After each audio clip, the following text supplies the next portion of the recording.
the summer solstice in community. Join our annual Arts and Wellness Festival to connect, create, and celebrate with the Sultry Sisters.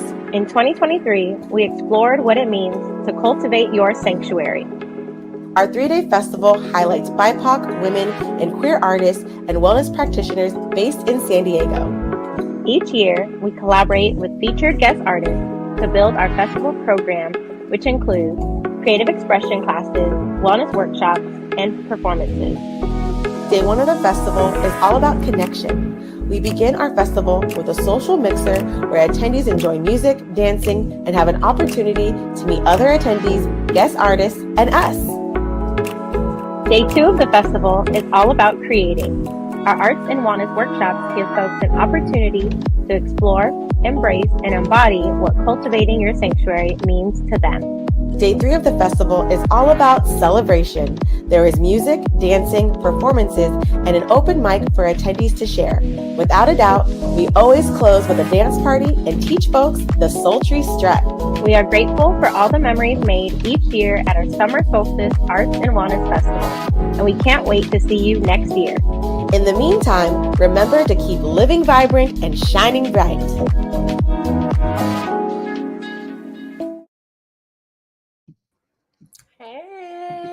Hey. Welcome back, y'all. It's our Sultry Sisters new header.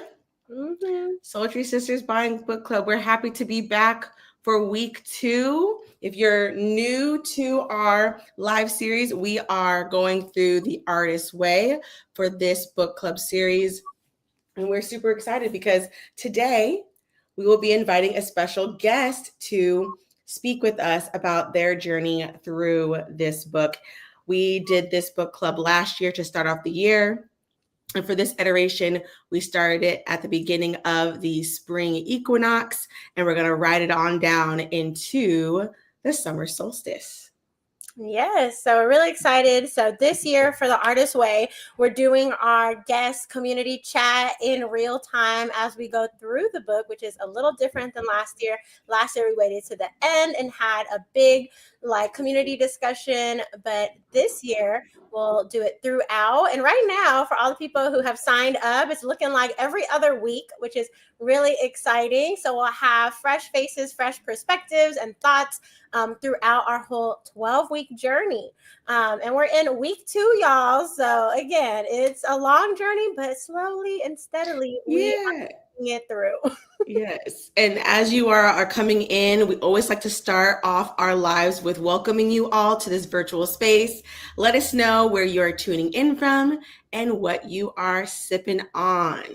I'll go first. I'm tuning in from San Jose, California. I'm visiting a dear friend, and I am sipping on a mug that says, "Enjoy the journey." How fitting.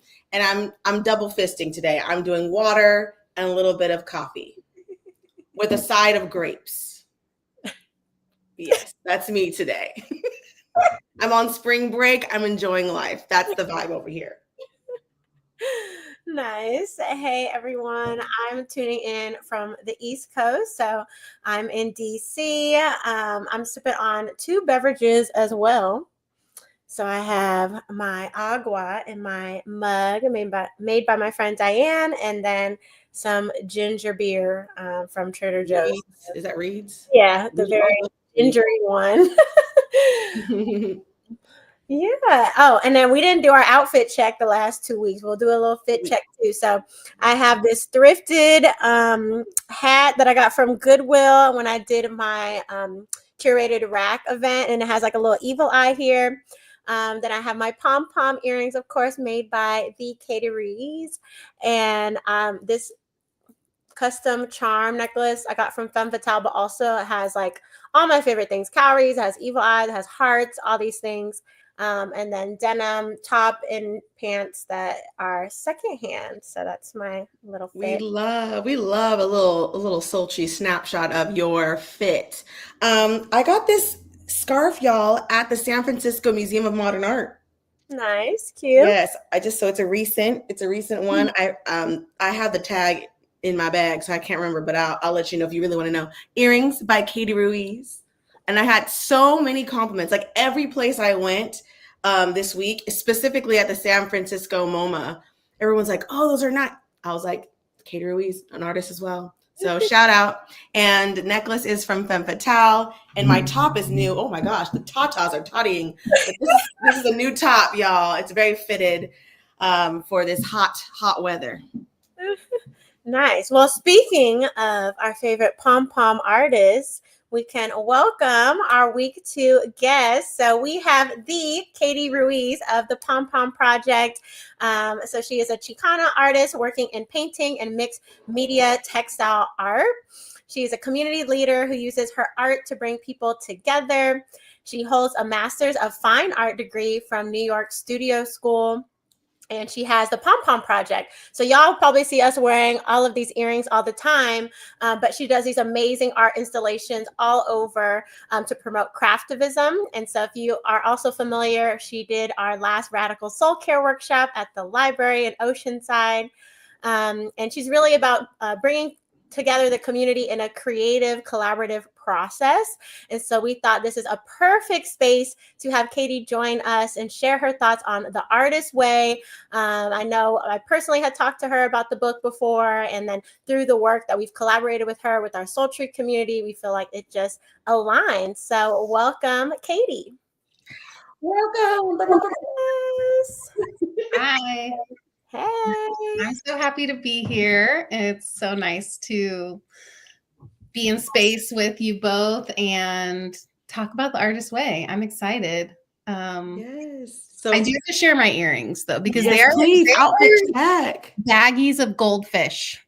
Okay. Love. So cute. I got them from a street vendor in LA, and I haven't been able to find him again. So but yeah, I thank you for loving the pom-pom earrings. They are all made out of scrap yarn from all the pom-pom projects too, because I don't like to waste yarn. So, environmentally somewhat friendly also. Yes, sustainability. We love it. And April is Earth Month, so yes, love that especially. Yeah. Yours actually look like Earth. Yes, it does. Yours do look like Earth. I love that. So we have some people tuning in. We have Lauren here in San Diego with a glass of water. Katie, I have pom pom hanging in my car from one of your fans. Oh, we love that. Love to hear that. We have yes saying, "Yay, Katie!" So you got fans in the house. Yes, spreading joy one pom pom at a time. Right. If you're a Katie fan or a pom pom fan, please put it in the chat below. We have Jesse tuning in from SoCal, always drinking water. Nice, staying hydrated. Nice to have you back, Jesse. We have love. Tuning in from Ramona, California, and I need to go get something to drink. Yes, stay hydrated, y'all. Maybe some tea, but got some water on the side with some electrolytes in it. Okay, hydration. Yes. Everyone get comfy. If you are in the comfort of your home, if you are tuning in like a podcast on your walk. I walked 2 miles today, y'all. Nice. Good job. I'm getting back into it. It's been a while. I've been really sad without my Missy baby, but I think with this Artist Way book club with week 1, like really in the chapters advising to take a 20-minute walk, I really want to use this artist recovery to also connect with something that's been hard for me as I go through grief of missing Missy. So it's been good to have new attachments to walking. Mm-hmm. And then we have Kyle joining us from DC, sipping H2O. Nice. So yeah, if you're just joining us, whether you're on YouTube, Facebook, Instagram, you can comment below what's your name, where you're tuning in from, what you're sipping on, what you're wearing, even though we can't see everyone. We love all the updates. So we are in April. I can't believe it's already April, y'all. So we're already in the second quarter of the year. We're in spring season. So again, and last year we did this book club in January. It was winter time. So I feel like there was a little bit more friction with doing all of this. And now we're doing it in the spring. So we felt like it was just, a great way to bring in that like creative energy, that generative energy that the new season brings. And I won't get into, we'll talk about our dates and all that stuff in a minute, so I won't skip ahead. But yeah, we're just excited to have you all here. just some quick announcements before we get into this week's chapter is on May 24th. So in February, Katie did our Craftivism workshop, and then May 24th will be our final workshop of this series. We'll have a few other fresh faces as guest artists for our series at the Oceanside Public Library, and we're also going to be in the courtyard. There's going to be food. There's going to be playing with earth elements. It's going to be super, super fun. And so don't miss out on that. It's free. Go to our website and sign up. Y'all don't want to miss out on that. And speaking of creativity, of all this playfulness, our festivals, our 4th annual, y'all, 4th. We have 4 years so far. Crazy. Is the healing nature of play is our theme. And so go to our website to sign up for the interest list. And we will be opening up tickets soon. We have some amazing artists, some returning faces, some new faces that will be joining the Summer Solstice Festival. And if you're new to our community, you're like, what is this festival they're talking about? Go to the website because we have pictures from last year. We have the trailer. Well, if you come on live on time, then you see the trailer before we pop on the screen. But if not, you can see it on our YouTube. But we also have like the past guest artists, the description, so you kind of understand like what the weekend entails. But it's essentially a big celebration / family reunion of the sort of our sultry community to bring in the summer season. So right now we're riding the wave of spring. And this artist way journey will take us right into the summer solstice. So the timing this year actually is very like nature aligned, like the timing of the book club. So we're leaning into that and really just going to see what that brings as we continue this year's programming. Yes, very excited for that. Yes. So of course we have Katie here. And of course, just follow her on all things social at Katie Ruiz Art and then at the PomPomProject.org. We tag them on our page a lot. So if after the live you forget, just go to our page and then you'll be able to find her channels there. But stay up to date because she's doing amazing events. I don't know if you want to plug any events right now since we're doing announcements. I do have one free pom-pom project coming up at the front in San Isidro, and that is for their Cedro Saturdays. So there's going to be a lot of artist vendors as well as free pom-pom making. That's April 26th. That's the next one. Yes, we love. Fun. We love that. So week 2, we have Katie here. And then again, every other week we'll have a new guest joining us.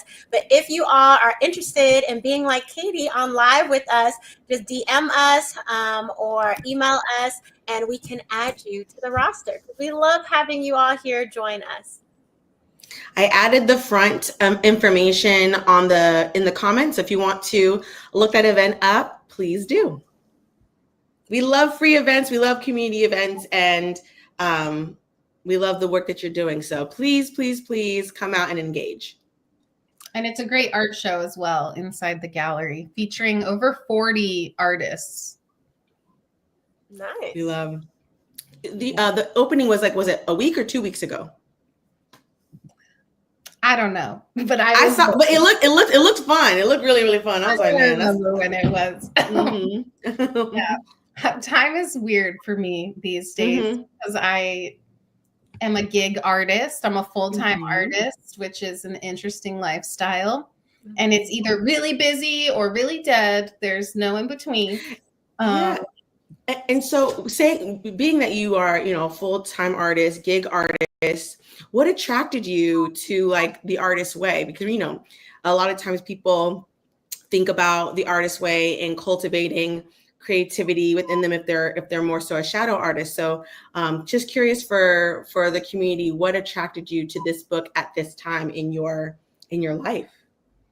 Well, the first time you put it out, I missed it. And I was sort of like the last couple chapters that I saw you were putting it on. And I thought, oh, I'd love to do that, but I missed it. So I ordered the book No, I didn't order the book. I listened to the book on Spotify, and I didn't get all the way through it. And my friend and I were sort of doing it together. And I kind of dropped off because I really didn't have the accountability. And I thought, I really need a group. So when you posted that you were doing this again, this time I bought the book, and I'm really glad I did. And you mentioned something really important. You said you listen to the book and you read the pages at the same time. And being a creative brain, reading doesn't always like saturate into my brain, So it really helped me to do that. And but even though I didn't finish the book last time, just doing the morning pages was life-changing for me. And, you hear it all the time, like do journaling, but it really is the cheapest therapist you can buy, It really is. It's the freest therapist you can have. So, I mean, people even noticed, like my mom was like, you seem happier, and I was like, oh, well, that's because I got all the junk onto the pages this morning. And like all good intentions, sometimes those things start falling away again. So to revisit it this time has been really great. And I am trying really hard. I am doing the pages almost every day. I missed them one time, and that was weird because it was a day off. But sometimes you're just you're land on your day off. No, I understand it. We are seasonal beings, and there's a reason why we always come back to things. And I like to think of healing as a spiral going up. So we come back to the same thing, but it's different because our perspective is different. We are changed by experience and things like that nature. So I think it's beautiful. And I think it rings true to many of us who come to specifically this book and having a creative practice. It's not, I feel like my creative practice is nonlinear. So it's nice to hear a testimony from you as well. Well, and you asked, like I'm an artist. So yeah, like why would I need the artist way? But I've had a tough couple years, and I needed it. And even though you may see me doing all of these artistic things, that doesn't mean that I'm making the pieces I want to make when I'm in my studio necessarily. And so even though I have a creative lifestyle, I felt like I was blocked in my own personal art making. No, I feel that. We kind of touched on that last week of like, because even with Sultry, we curate art and wellness events and like larger scale things, but each of us have other personal creative projects that we want to work on. But then you feel like, okay, I have to do this, or this thing is, for a contract. So, you have to, get things done by a certain time. So we feel that a lot too. And I think that's what's so beautiful about the Artist Way too, that like it really meets people wherever they're at, whether you are identifying as a big A artist or someone who's like, oh, I just like to sing in the shower. Like it really can be for anyone. And that's what we appreciate, having the book club and that community, like you mentioned, because like even us talking about it together as sisters, like we have these conversations, but then we're like, oh, we feel like there's other people who probably, also are working through these things. And so that's really special for us that like all of y'all on the live, Katie, you here, like are also craving that community, because it wouldn't be a community without y'all here with us. Right. So we appreciate that, because that's a part of why she created the book too. Like in the back, for some of y'all joining who might not have like the physical book, she talks about like creating circles to go through creative clusters community. So it's a part of the journey. Yes. So speaking of creative clusters, community, and accountability, let's start our week 2 check-in. So morning pages, Katie mentioned, it's one of the practices that Julia advises us to do every day, where we write up to 3 pages in the morning of just stream of consciousness. So how many pages, friends, did we do this week? I got to look into my journal because I got to remember, I got to count. What I've been doing is putting the week and the day. Oh yeah, that's what I do so I can keep track. Because sometimes I'm like, what day, what week? Especially since for this book club we start like Thursday, so That's a good idea. Mm-hmm. I like finished one journal and then am midway through another. For some reason, I have multiple journals going all at once. And so, yeah, half of it is I'm in LA right now because I'm actually having an artist week. Ooh. Week. We love the abundance. We love the abundance. Yeah. I got 6 out of 7, y'all. Nice. Yes, I got 6 out of 7. Jesse shares 6 out of 7 for me. We're 6 out of 7 twins. Not bad for a start. Great. Yes. I got 5 out of 7, which surprised myself. Good thing I wrote the days because I was thinking it was only like 2 days. But I think for me this week, the first day I did full 3 pages and it was in the morning. But the other days, sometimes it wasn't right away in the morning. And then some of them were not full 3 pages. So I think I was just trying to be more consistent this week. Last week, it was like, okay, 3 pages, but only 2 days. It was like, okay, girl. So I'm trying to be flexible as I get back into this routine. But it's still hard to do in the morning because since I commute now, I'd be like, oh, Lord, it's hard to get it in. I hear you. Yeah, I definitely don't do it morning always because mornings are just really busy, as you know, and trying to get out the door, you have to, as long as I get it done in the day, I'm okay with that. I try to get it done in the day, even if it's right before bed sometimes. Yeah. Because it still helps. Yeah. Absolutely. And it's like, again, stream of consciousness happens at any time of the day. So you just allow yourself to get into that state. Recently, because I'm on spring break, I've been able to do them in the morning. But I'm doing it in the morning, like after I've been awake for like an hour. So I'm not doing like writing it. That's very hard for me. Like there's a few things I have to do before I can sit and write and focus. And so I'm okay with that. Gotta be coffee. I have to have coffee. I know you're not supposed to, but I need it. Oh, speaking, I know, Katie, you made a comment of like you have multiple journals. I just added in the chat a reel we posted earlier today. That's a repost of a TikTok video I saw. But this creator, she's been creating different videos about journaling. And I think she did the artist way at one point too, because she talks about an exercise that we do in the book. But she talks about alternative journaling methods. So like not just doing our feelings, but like doing prompts, or like she has multiple journals. So she has like an everything journal where she just dumps like maybe your to-do list or like the things that are just on your mind, or like if you're watching a TV show and think of something. And then she has one that she does do for her feelings. And then I think maybe like a creative one.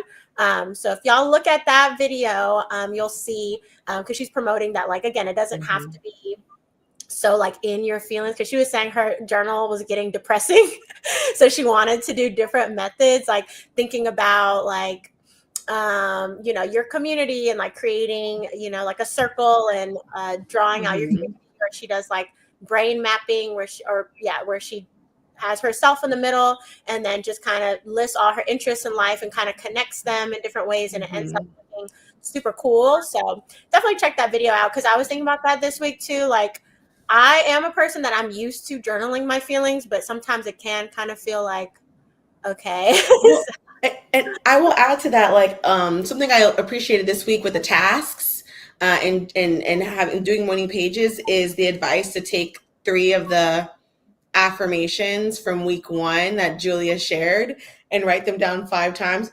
Y'all, I wrote it down more than 5. I was like, listen, I'm trying to affirm myself. So I think that is fine too. Repetitive, like affirmations. If you feel stuck, especially on a funky day, I felt it really helped like alchemize my icky feelings. So that really worked for me this week, and unlocked like, oh, I can just keep writing the same thing over and over until I get to that 3rd page, or until I get to a new idea.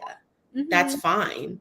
Because I'm such a big self-editor in life that journaling can feel like I'm trying to like write down a memoir. It's like, you're not trying to write a memoir. No one's going to read this. Yeah. Which I do feel like when I have done the pages right when I wake up, like when I have them on my bed, when I remember to do that, I do feel like I'm less editing because it's really just, I'm half asleep. So I'm really just like, I'm tired, like I'm whatever, versus sometimes I do notice I'm more awake in my state of consciousness. I am a little bit more of that editor mindset. So maybe that's also why she kind of says it, because maybe somehow the way our brain works, that like maybe when you're first, like you're half asleep. So maybe it's like, oh, you can be more raw and unedited. We have a comment from Kyle, definitely receiving the message to be more creative with the journaling practice, right? I think especially the second go around as a community is just like, you know, kind of leaning into things more and seeing, you know, what feels good. And if things aren't as feeling good, then like, okay, what can we do to make it feel good versus, okay, I'm just not going to do the pages, right? Because I feel like some of the days it's like, okay, I want to do them, but like, how can I make this feel good for myself? For me, it was like I was writing, dumping. And then eventually I started writing painting ideas, or eventually I started making a little scribble that turned into a drawing. And to me, that's like the nugget, you know, but then I have to tell myself, okay, it doesn't have to be, you don't have to make a painting idea every day, but sometimes that happens too. And I have scribbles and even just like squiggles, and like she said, it doesn't have to be words necessarily. For like such a visual person that I am, that's really helpful too, because even just like scribbling can make me start making words eventually. Absolutely.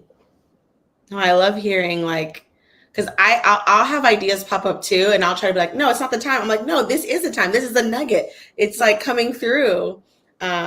So yeah, it's that's why it's also hard for me, like later on when Julia's like, you don't have to keep these, but I'm like, oh, but I love them. But I know. There's also the letting go part. That's the hoarder in me. All right. So how about our dates this week? So how was your artist date? What did y'all do? How did that feel? And then if you weren't able to do it, was there something you had planned and then you're excited to do maybe this coming week? Well, I have to say you all have inspired me to look cuter. Like with my clothing, I'm an artist, so I can wear eclectic stuff and it's fine. And I don't know what happened, but I started wearing basic, like plain white t-shirt, and I was like, who am I? And so I did have a plan to go to see this art show I wanted to see, but I ended up at Marshall's. Okay.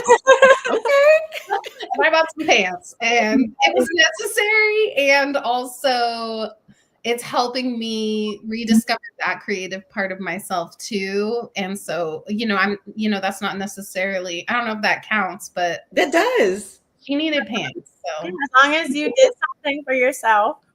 It made me feel better, and it's making my outfits cuter all week and all summer.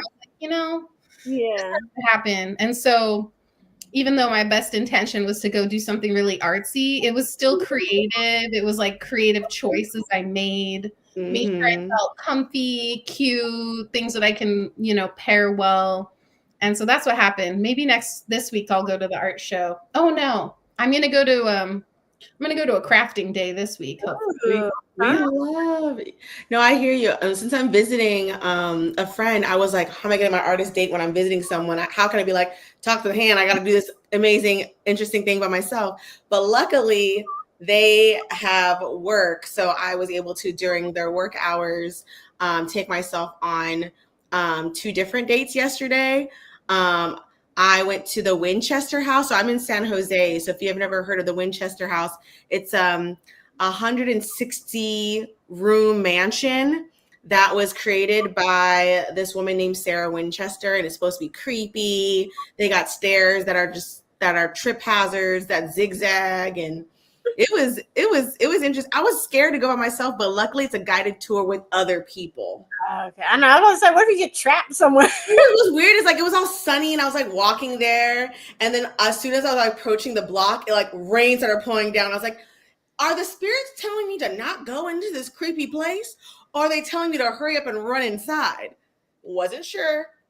It's like thunder and lightning. They're like, I know. And I went inside, and then like we went into like one of the rooms, which is like a seance room, and all of a sudden like my chest was getting all like, I felt like shortness of breath and like pressure, and I was like, oh, it's either like something's happening or it's because it's dust and it's an old place. Ma'am, it's spirits.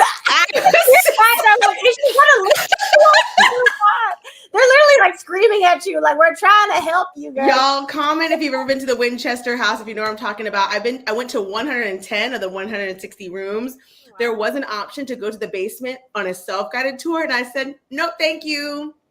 I'm gonna go to the gift shop instead. Yeah, it was cool. It was a cool, I guess it was an artist date in the sense of like, this architecture say that this mansion is like nonsensical. Like she just kept building rooms after rooms because like some madrina told her to. It's a way for her to protect herself from these spirits that are coming after her because her husband had invented the Winchester rifle.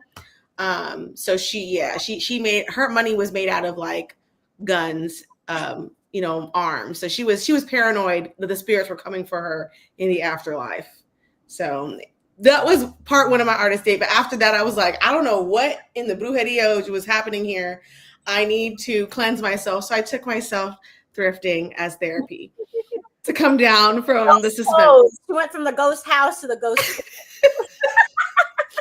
And it was fun because I was like, I had my noise canceling earphones on, and I was just having a good time. Clearly, I was having such a good time that these two women came up to me and was like, you know what you're doing. Are you some kind of YouTuber?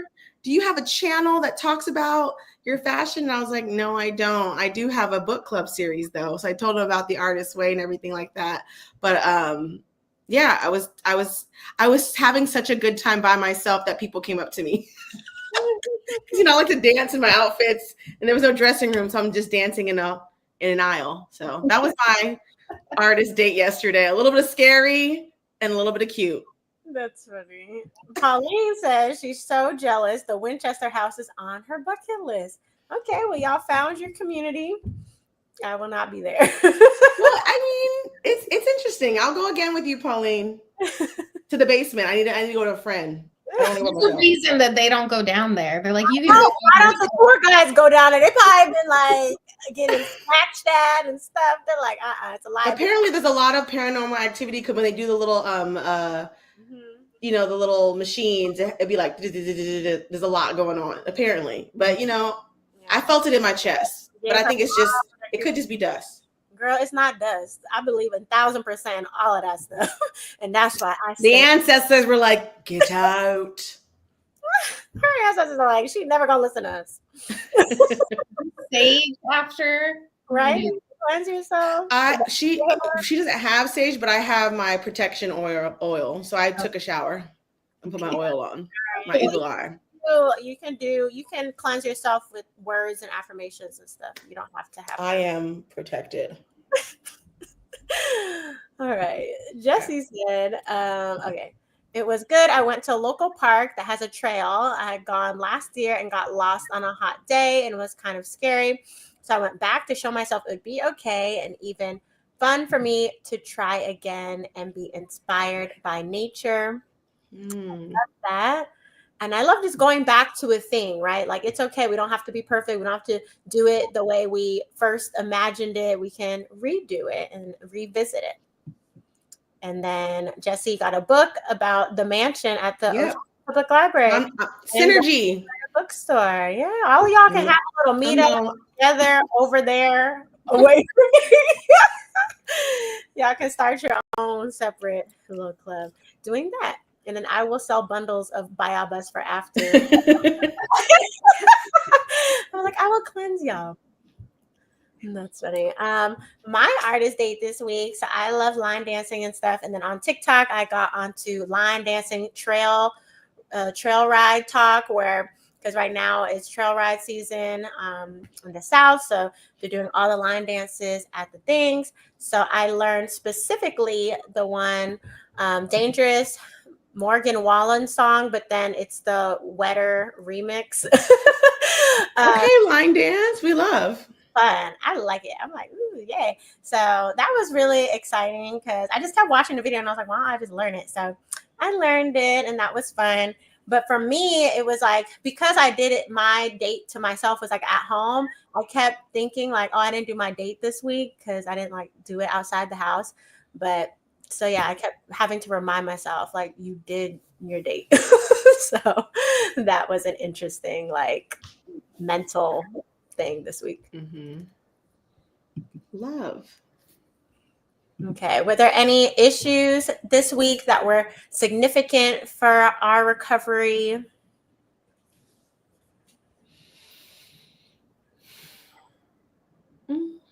Issues this week.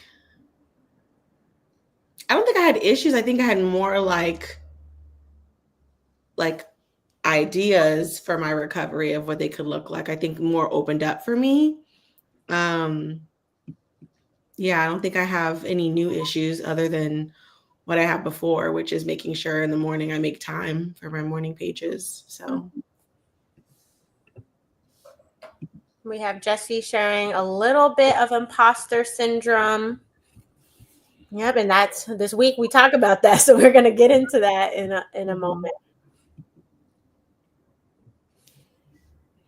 For me, I think again, it's just finding the time consistently for the pages. Because yeah, recently the dates have been like, okay, yeah, I'm gonna do something for myself, but the pages is like I can easily let that like go on the back burner and be like, okay, I didn't get to it. So it's yeah, I'm trying to have more dedicated to them. Yeah. Oh, I was gonna say one, but it might lead us into the chapter, so I can hold off or say it now. Yeah. So I think my issue this week is like identifying, and it's always been my challenge, identifying the crazy makers. I think that's my issue in my recovery is like being able to like just be like call someone a crazy maker or a poisonous playmate. And I always just like don't want to put that I don't want to put those two kind of labels on people, but I know it's important for like protecting myself for recovery. So I think that was, as I was reading the chapter, just reminding myself like just because I labeled them doesn't mean I have to like go up to their face and be like, hey, you're a crazy maker in my life. Like just the confrontation of just labeling people in my mind, I feel like I continue to struggle with, and I did last time as well. So, but that takes us into the week of the chapter. Yeah, I think because this week it's recovering a sense of identity, and I think a lot of the sections which we'll go into is, to me, I kind of interpret them as like having boundaries for yourself, so you can get into your creative flow. Because like if you're letting all this external madness and crazy makerness and poisonous energy in, then like we won't be able to like access our inner creativity because we're trying to like cleanse ourselves of that craziness that then latched on to us. So that makes sense. This one is life-changing for me because I have a lot of crazy makers in my life, including my family members, and I love them. And I love my friends, but actually one of them had to go, and it was so easy. As I was reading it, I was like, oh my God. Yeah. Oh my, like every sentence, I was like, yep, does that. And is also another artist, but they want me to help them with their art. And I'm like, wait a minute. I had to help me with my art, and you're perfectly capable. And why am I sitting here folding your work for you instead of doing my own work?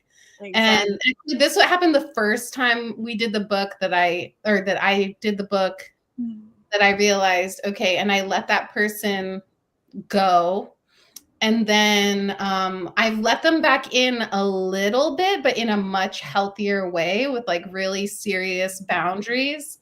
And it has changed my life, honestly. And just to like, yeah, you don't have to tell them to their face, but like just to be able to say in my head, okay, this person might be a crazy maker, and therefore I'm going to proceed with caution, and protect my boundaries as I go through this friendship or relationship or whatever it is. To me, this is like the most important chapter, although I didn't finish the book. So we'll find out. But it was a big one for me because I realized I was like having my energy, especially my creative energy, just sucked dry because I was investing in this person rather than investing in myself. Yeah. This chapter also reminded me of like the saying that I always remind myself of, like, go be around people who light up when you're around versus people who like, question and you feel like you have to like do the work to like prove your worth or prove your point or make your case. And I feel like as a person who has family members that are crazy makers, that energy feels sometimes like care when it's really just like questioning. You know what I mean? So for me, it's just like, oh, okay, like there's a lot that comes up in week 2, which is like, I feel like it's good, but like it's hard to kind of proceed after this. So I hope that talking through this chapter with each other as a community will remind us that we do have people, each other, to go to when we are trying to really find like fully embody this identity that we know that we have deep down inside as various types of artists and wanting a different life for ourselves. Yeah. So like the first section is literally called Going Sane, right? Like, okay, we're artists. We're like, okay, what is all of this? I'm getting these ideas. I feel this energy. Like I'm feeling like I'm changing. And so it starts off, the first sentence is on page 41. Trusting our creativity is a new behavior for many of us. It may feel quite threatening initially, not only to us, but also our intimates, right? So like what we've just been sharing, it could be our family, our close friends, people that know us for a long time. And they're like, oh, now you're doing this thing, or now you aren't making time for me, or, and it's just like hard. And so what she's saying is that we have to trust ourselves and our own inner guidance and try not to be so bogged down by the external thoughts and opinions. And then she shares like there is a recognizable ebb and flow to the process of recovering our creative selves, right? So like we're sharing each week, like some weeks we're gonna be like, yeah, I felt really good. I did all the things that made me feel like my artist self. There's gonna be weeks where like, you know what? I just stated bye. I'm here, y'all, just checking in to say hi. That's okay. Because again, it's a process. It's a journey. We do not have to be perfect. And even when this section about like going sane, it's like, it's not that we're trying to reach perfection. It's just like that we can make sense of all of this that we're feeling. I think what you said too, Alyssa, about checking in with your body. How do I feel around this person? My body is screaming all the time. Just like you said, when you walked into the mansion, your chest was heavy. Like when I'm around someone who's not good for me, I start feeling literally nauseous. And I mean, to the point of vertigo, like I really like my body knows way before I do. So one of the best things I'm learning is just to listen, check in with my body when I'm around someone, because it knows. The body does know. It does. It sure the heck does. And I think that's a part of like the knowing self, is that also recovering a sense of identity that you do know. And not second guess. And it saves you a lot of time in the future if you can start trusting that gut instinct, because then you don't even get into the crazy maker relationship, right? Right. Because I remember, like, for me, it's like, why is there, because I think the thing for me with recovering a sense of identity for me is like, I am sensitive. And that's the blessing of being that sensitive as an artist, as a person. So it's like, instead of numbing myself to things bothering me when I'm around a crazy maker or a poisonous playmate, it's just like allowing myself to sit in the uncomfortable and not just sit in it, but like notice it. And then the only way to change it is not my mind, it's like my environment. So not being around that person, not doing that thing. but that can be hard because if your identity is always being a people pleaser, or your identity is a person that's always putting other, what's happening? Oh, that can be challenging. And that goes into like this quote: trusting our creativity is a new behavior for many of us. It may feel quite threatening initially, and not only to us, but also our intimates. Oh, you already said that, Tony. Sorry. Very good. But Jessie in the comments earlier mentioned like feeling imposter syndrome. And I feel like in this chapter too, she talks about how like she wants to remind us to not let the self-doubt or the imposter syndrome turn into self-sabotage, right? Like it's okay that we're still growing, right? Have growing pains. Some things we're like learning, we're like, oh, that wasn't really how we wanted to do that. She said, that's okay, but don't then self-sabotage and be like, oh, this is why I can't do the thing I want to do, or this is why my projects never are complete. And I thought that's important too, like as identity, because I think that's why it's also probably chapter 2. So it's early on, so we can let all of this go so we can really dive deeper in the rest of the book. But because I think, with the book Artist Way, there's many people who are like, oh, I'm not an artist. Like, can I do the book? Like, and I think that's what she's kind of getting at, is that like that self-doubt, like, why are you doubting you're an artist? Like, you are from creator, like everything, we do is creative, and like the food we make, the outfits we create, like all of this stuff. So like, I guess that self-doubt is really like what other people kind of put on us. And to go on that, Tony, it's like, I think what's important is like a lot of times with the imposter syndrome and the self-doubt is like, as all of us are defining like what things are looking like for us, it's important for us to not look at someone else's description of change in their life as a definition for us.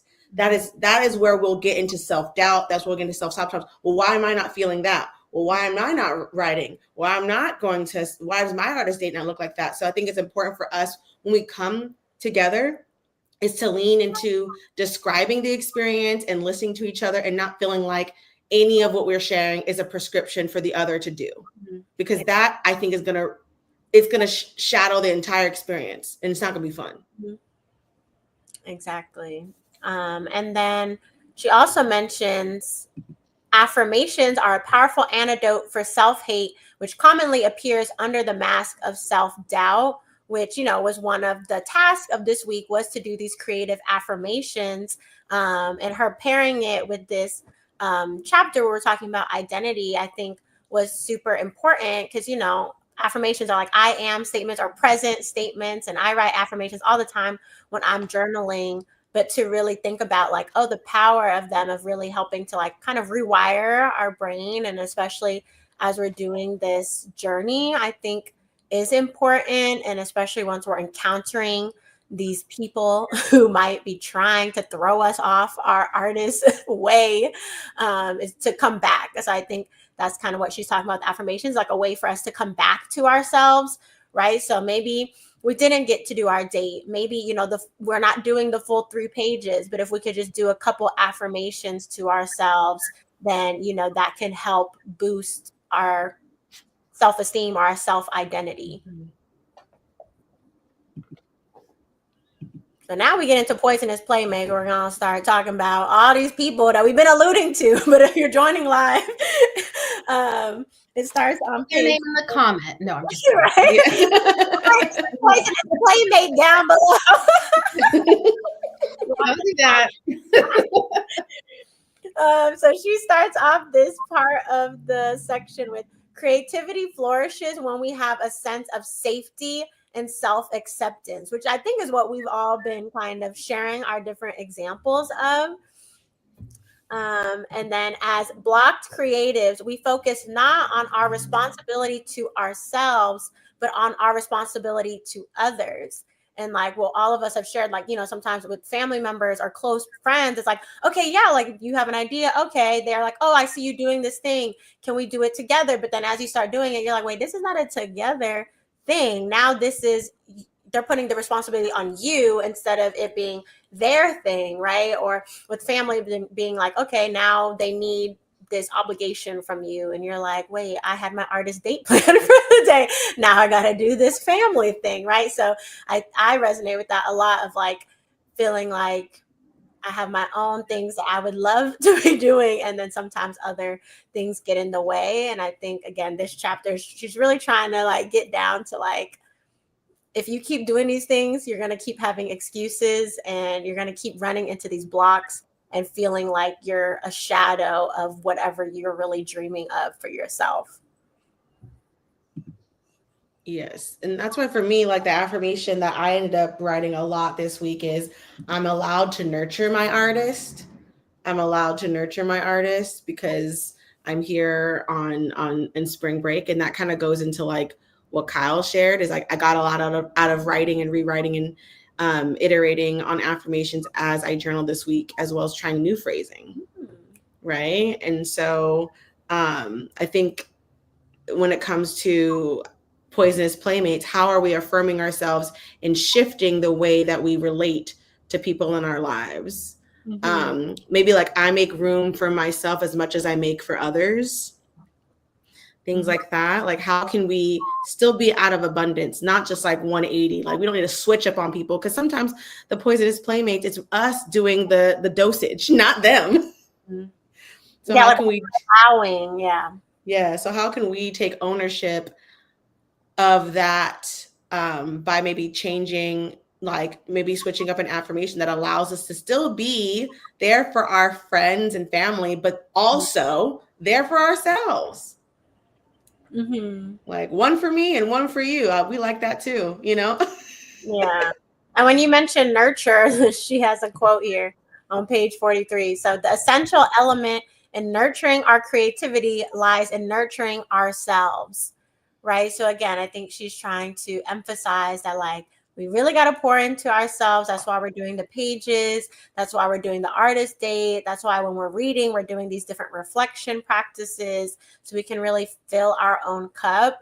Because I think also in my experience, when my cup is full, then it's like, not even that I'm purposely saying no to other people, but it's like, oh, if I'm saying yes to myself, then there's just not as much room in my day to then say yes to someone else when it's something that I don't want to do. You know, it's like, oh, well, I'm going for a walk. So yeah, actually, I don't have space to do said thing that they're asking of me. And so that kind of helps with the boundaries too. If you have, you know, the things that you're tending to for yourself.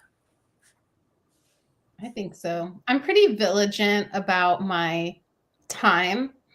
But it really is about showing up for yourself. Even if you carve out the time, you can still end up wasting it, you know, or like, oh, I'm actually going to do my laundry, or instead of being in the studio, or I don't know. But I also learned just showing up to the studio counts. Even if I didn't put a mark on the page, maybe I swept the floor for 2 hours, it still counts because it gets you in there. And then maybe the next day you're able to put something on the page.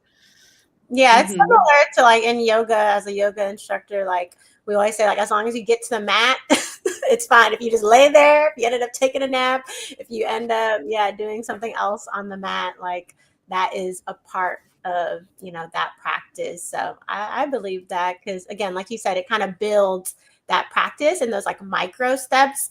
Because again, with the artist way, what I'm being reminded of is that it's not these gigantic steps of like, okay, tomorrow I'm going to wake up and do this thing. It's like, okay, the little moments, and that you keep doing and kind of honoring yourself in the small things helps you then more easily honor yourself in the bigger things. Yeah. And the other thing I like to tell people, if they're asking me to hang out or something, I just say, like, I'm in the zone right now. And they get it. They're like happy for me. Yeah. They're on my team, you know, or I'll say like, oh, I'm in the studio.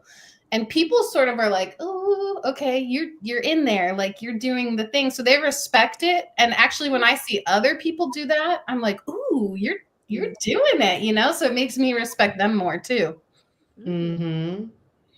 Yeah, I love that too, because like but it's like that is an accepted boundary, you know, because people know that you have a studio. So my question for everybody in the chat is like, what does your, like, how can you create this studio, whether or not you have one in person? Like, what would be, how great would that be if, you know, we can, by the end of this, have some kind of studio boundary, whether that looks like the artist date, that people will know, or not even know, but we will feel so good about, like, it kind of goes into that quote, you will learn to enjoy the process of being a creative channel. So you'll be excited to share that you're in the zone and to surrender your need to control the result. You will discover the joy of practicing your creativity, you know, the joy of sharing that you are having this moment.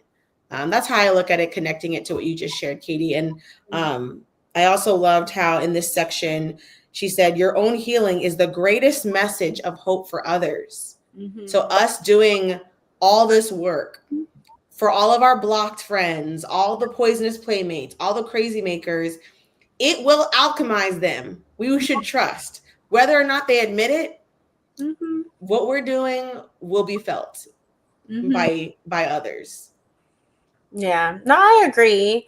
Because I feel like even just since last year reading the book and going through the journey, I feel like people were able to see that I was, I guess, moving different, right? Like the way I style myself, I'm much more like vibrant in the way I present myself externally to the world now.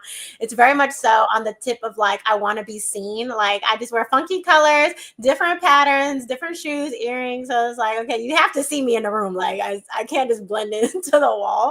And so I think through that process of people witnessing that, then they're able to be like, oh, wow, like, and I guess recognize like that I'm in this creative space. And so that's been sweet. That I guess is kind of like, at least for me right now, like my style is kind of like the badge of like my creative self. It's like I'm in my flow when I'm wearing an outfit, and I wear an outfit every day. So so that's been kind of sweet for myself. Like, yeah, I guess maybe I don't have like a physical, well, I have my sanctuary, like, which is my whole apartment, but I've gone through a lot of apartment water issues, so it doesn't really feel like my sanctuary anymore. But I think me putting on my outfits and my accessories is like me getting into my creative space. And like even my new job, they're always like, oh my God, you like put an outfit on every day. And I'm like, it's literally brings me energy. Like I did it. Like there's some days I want to just put a regular t-shirt on. I still own, you know, plain types of clothes, but then I'll be like, oh no, let me add this,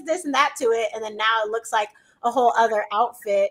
And I still haven't worn like the same outfit to work yet. And that's kind of crazy because I've been working there for like over 60 days now. Well, that says how varied your closet is. And I just style it differently, you know, like similar pieces, but just the style, like it's never. That's true too. The same. It is like, I know what you mean. As we hit the 4:30 mark, I'd like to check in with Tony and Katie. Do we want to go through all of these sections, or do we want to have a few, like just talk a little bit about, for me, I'm looking at, I think we've talked about, you know, crazy makers a little bit. We've talked about skepticism.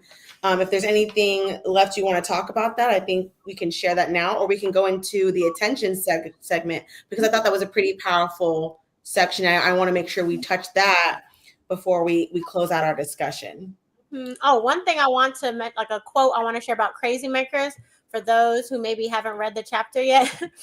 It's on page 44. She shares, crazy makers are those personalities that create storm centers, but they're often charismatic, frequently charming, highly inventive, and powerfully persuasive, right? So that's why it's hard for us to shake these people out of our lives. So I wanted to share that because in case people are like, oh, crazy maker, is that someone who's like mean to you? And it's like, that is not what she's talking about here. Not necessarily, no. That was more last week when we talked about like your enemies, right? But this, when we're talking about crazy makers, is people who like attract you in.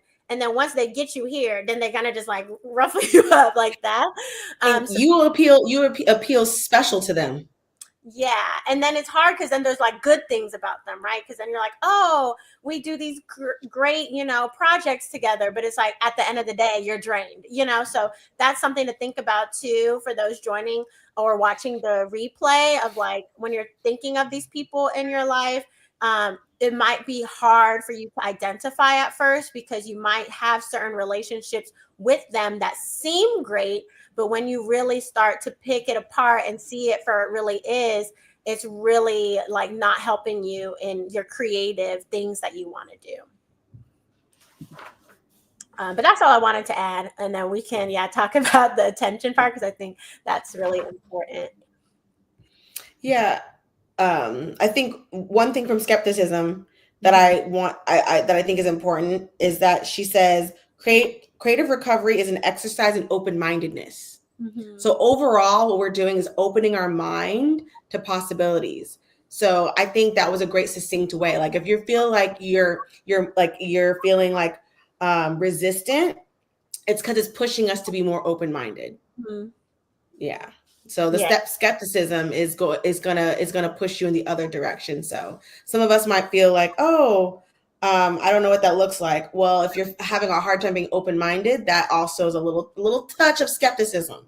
You might not be totally fuck all this stuff, but if you're a little bit, that's a little bit of skepticism. So just continue to keep an open mind. I didn't mean to flip off anybody. I'm so sorry if that offended anybody, but I was just trying to make an example of like, it will feel like your brain is breaking sometimes because you're used to doing and feeling and seeing the world a different way.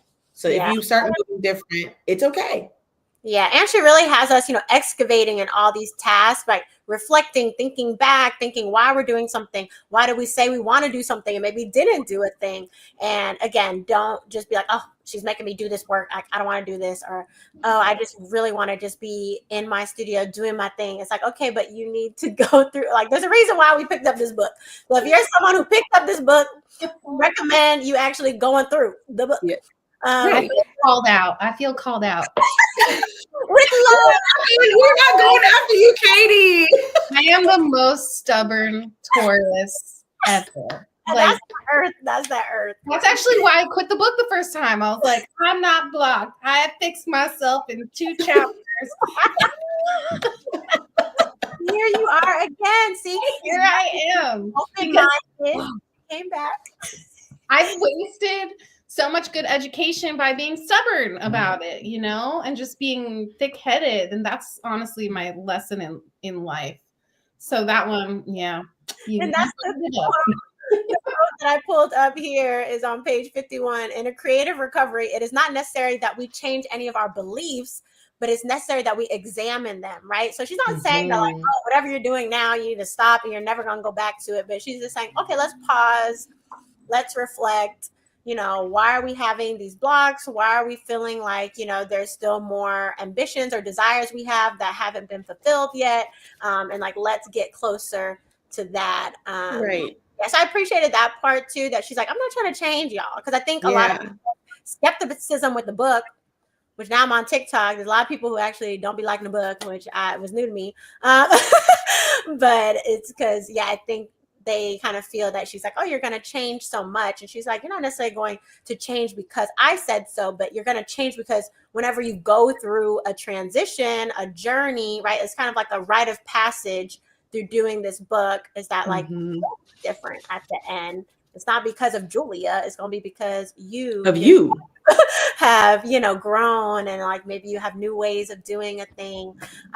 So with love, we just welcome everyone to just whenever you feel like just to pause and be like, it's okay. Remind yourself like, it's going to be okay. It's going to be okay. Yeah. And not judge that because some of those like ick feelings is like survival. Like you might've done that and it might've gotten you to where you are now, but can you consider another route? That's it. Save that route though. You know how to get back home on that road, but what about this one? It's a little bit of the whiz. Ease on down. Right. Because even like with Crazy Makers, she's saying it's really important that we have boundaries and be like, no, I'm not going to let them keep doing these patterns because again, if we are like, oh, as survival, I need this partnership with this person or I need to maintain this relationship. She's like, well, if it's crazy making, it's going to continue to drive you down here instead of lifting you up to where you want to go. And I think that is hard again when we have these very intimate relationships in our life to be like, oh, how do I change it when like, there's these things that were maybe seen as positive, or you have memories, attached, or you have maybe had good business ventures or whatever, but like she's like, you're gonna keep running in the same issues. So I think that's important too. When we have this identity for ourselves, we can understand what's ours and then what's theirs.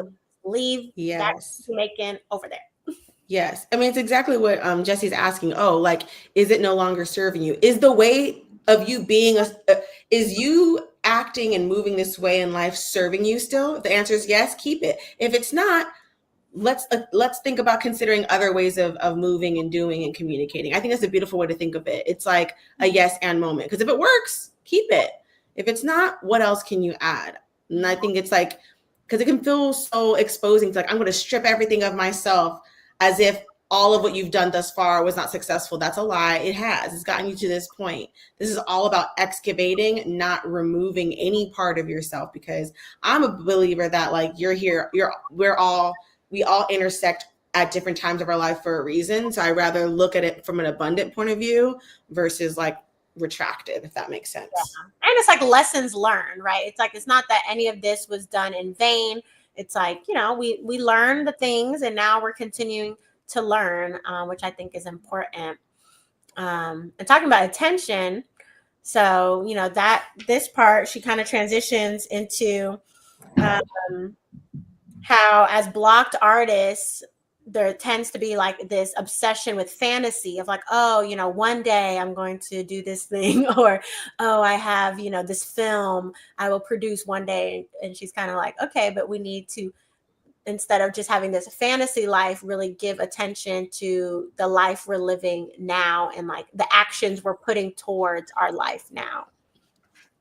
I really appreciated that too. And the story about her grandmother was very like telling about like, oh wow, like how am I taking the time to like think about my life in those kind of descriptive words? I thought that was very beautiful and very humbling to me, because I feel like I see like the grandmother as like our mom. Our mom has always been like a person to like notice little things. And yeah, sometimes I get distracted and I think about the big projects, and I do live in a fantasy world, like a lot of the times when I think about creativity. And I liked the humbling of like, or just waking up and deciding what you're going to eat is creative, and what you notice outside, like what you hear, all those things can also be fulfilling as well.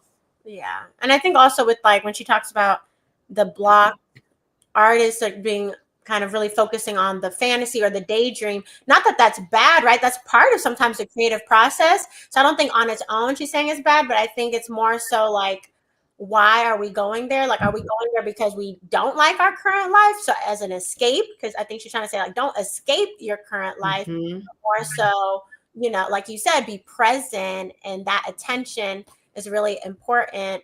And that's something I learned in my herbalism journey. Like my teacher, Berenice, always talked about like paying special attention to things in nature. So like when you're on a walk, like just looking at the things sprouting up, even if it's on a sidewalk, there's always things that sprout up from the sidewalk. It's like looking at that. Or if, you're walking and then like a bee's coming towards you, now I feel like I'm a little bit more calm when bees and stuff come. I used to freak out, but it's like, oh, I'm paying attention. Like, oh, it's trying to say hi or something.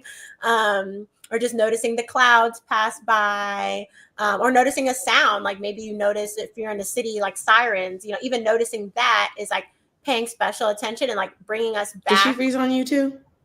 Oh, no. Okay. It's just me. And then one of the quotes Julia shares is, the truth in a creative life involves great swaths of attention. Attention is a way to connect and survive. Right. So one, to survive, because like the survival instinct, like what's going on, but also the survival of the connection, right? Like as humans, we want to connect with each other. We want attention. We love, when someone's like, oh, wow, like, hey, how are you? Or when someone comments on my pom-pom earrings, I'm like, oh, how sweet. They see me. And so I think that's important in our creative journeys. And I think I have noticed that I'm much more present on my walks, maybe because of reading The Artist's Way last year, But I think I do notice like the trees are like, now that it's spring, like flowers blooming.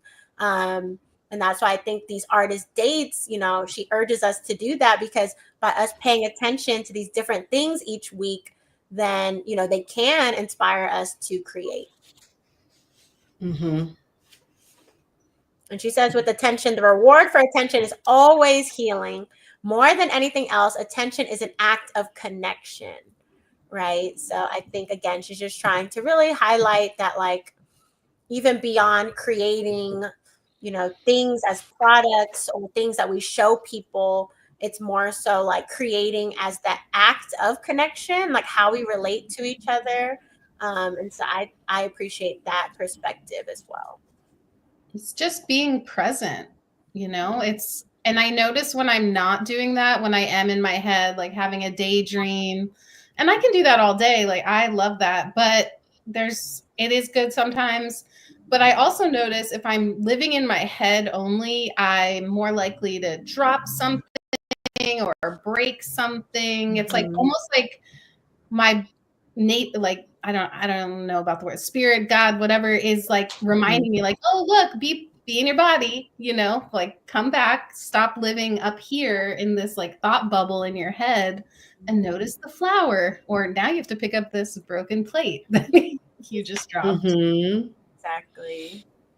Mm-hmm. We have Kyle sharing on attention. I remember really liking how she used this section to be more literary herself, right? Like even her writing. Yeah. And then Kyle shares skepticism, the nudge the door open a bit metaphor was useful for me, just taking a peek rather than slamming the door shut, right? That open-mindedness and also kind of that curiosity, right? And how we don't have to be so like black and white when we're on this creative recovery. Yes. Another quote that I want to share. I literally just my eyes just found it. The quality of life is in proportion always to the capacity for delight, right? Curiosity. The capacity for delight is the gift of paying attention. It's more childlike. Yeah, it's more childlike. Creativity comes from childlike, the child. Right. And I get that. I feel like that's why we're going on artist dates, so we can, you know, expand our capacity for delight. And for me, so I mean, I just offer that because I'm like, yeah, it's the inner child. We talked about that in week 1. It's excavating that part of us back up to the surface versus it burying it deep down. And so I guess for me that feels like an uncovering. It puts you in the place of everything is a miracle. Like you start seeing every blade of grass, every flower, and you're like, wow, this is a magical, rather than going through days feeling like nothing is a miracle. Exactly. Us being here, right? And I think that takes us into the last section, which is rules of the road. And so she lists a bunch of rules of the road, which I will read off. So page 55. Or do you want us to go like in 3, since Katie has the book, like 1, 2, 3, 1, 4, 5, 6? Want to have a little like a little read? Okay, you'll go first, then Katie, then me. Okay, perfect, because I want number 5. So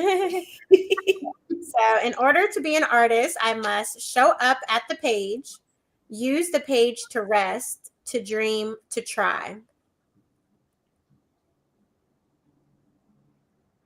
Katie. Oh, sorry. Okay, sorry. I thought you were doing 3 and then I was, okay, got it. Fill the well by caring for my artist. Set small and gentle goals and meet them.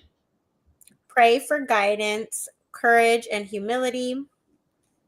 Remember that it is far harder and more painful to be a blocked artist than it is to do the work.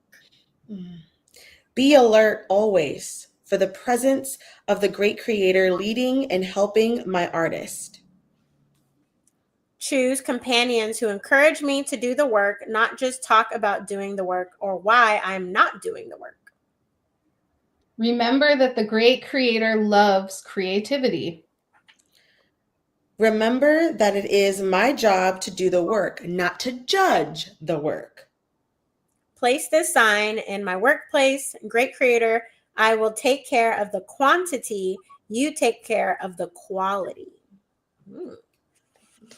And I remember last year reading that, and number 10 really resonated with me. Like, it sparked memories when I reread this week. And I remember being like, oh yeah, it's just the quantity of just like doing, right? And the consistency of like just showing up for yourself is that quantity.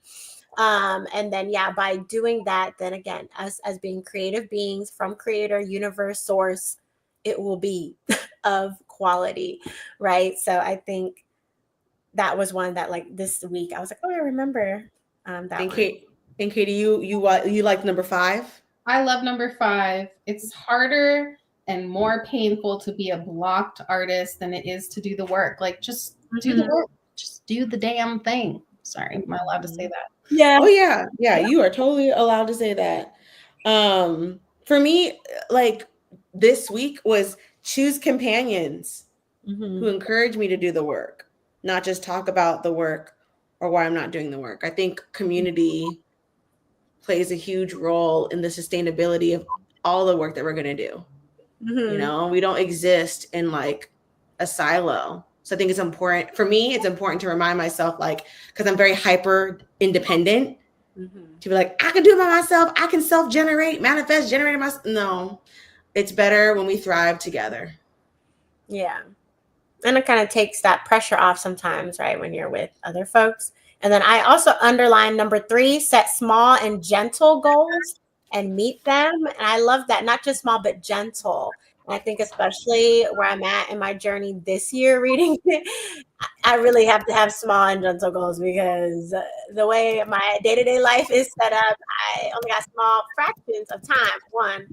And then I need to be gentle with myself because of all the things that I have, that I'm working on and with and through. Is just like, let's just be gentle. So I think that's kind of been my perspective on things for the past, I think, since I started this new job. It's just like, you know what? I'm giving myself grace, which is that gentleness of like, things will get done when they need to get done. Like, I need to take care of myself, like eat my food, drink my water, sleep. And I think that's helping me understand that, like, okay, doing the small things like this week, just being okay if I just did one page for my morning pages, and being like, okay, the small goal was just to do it, and that's okay, versus the big lofty goal, like, okay, I gotta do all these things or nothing. Exactly. Something is better than nothing, just like being an artist is better than being a block artist. Speaking of week 2 task, I want to see if we can talk a little bit about that before we close out, because the tasks are going to start to get juicy, y'all. And I think that's going to be a really fun part of our community discussions, is not only just checking in for accountability and digesting and chewing on the chapter together. It's also sharing what has illuminated through these tasks. Anyone want to share a task that they went through, or something that was illuminated through these tasks? Well, I wrote down the 20 things that I might want to do or want to do. And that was helpful, because some of them I realized I'm already doing, or that I can use them, or that I haven't, like she said, done them in years. And one goal I've had for a long time is getting back to salsa dancing. And I wrote that for all 20, I would have. But, it's just one of those things like, okay, you keep writing this down. When are you going to go sign up for the class? It's so funny. I have that on my list as well. Wait, can we go together? I have that literally, like, I was like social dancing, salsa. That's literally in mine. And the last time I did it was sadly a year and a half ago. About same, yeah. And like it was illuminated about like task number 3, listen to things. She said put dates. Yeah. And some of them had question marks. I'm like, that's bad. That's how it's one thing to write down all the things you like doing. I'm like, okay, that's easy. But to like, when's the last time? It's like, oh my god. It's funny. I'm gonna share. I put number 9 was kissing. Number 9 was kissing, y'all, and I put question mark. I was just like, hello? It's TMI, but like it's funny though, right? When you think about it, because I was like, truly, what do I enjoy doing? I love besos. Get you some Beso mi mucho. Girl, you gotta go get some smooches. I'm just saying, maybe I gotta go salsa dancing it. Plus, you know what I'm saying, up close and personal. Kyle shares, still want to go back and do more, but I did at least list what I spend my time on during the week. It inspired me to get a time logging app for a couple of things.